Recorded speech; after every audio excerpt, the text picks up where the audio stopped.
السلام علیکم ورحمۃ اللہ وبرکاتہ۔ مولانا مفتی طارق مسعود صاحب بیرون ملک کا سفر کے لیے گئے تبلیغ کے سلسلہ میں، تو وہاں فرما رہے تھے کہ وہ صبح کے ناشتے سے پہلے میٹھا کھاتے ہیں تاکہ پہلے والا ہضم ہو جائے، دبا کے کھائیں۔ تو ہم مسلمان اس لیے کھانے کے بعد کھاتے ہیں تاکہ کھانا جو ہے کہ ہضم بھی ہو اور سنت بھی ہے۔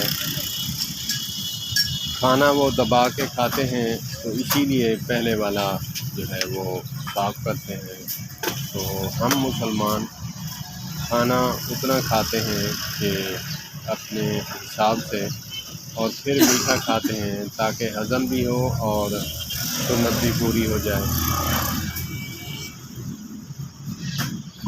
اللہ پاک مولانا مفتی طارق مسعود صاحب کو صحت والی لمبی زندگی عطا فرمائے۔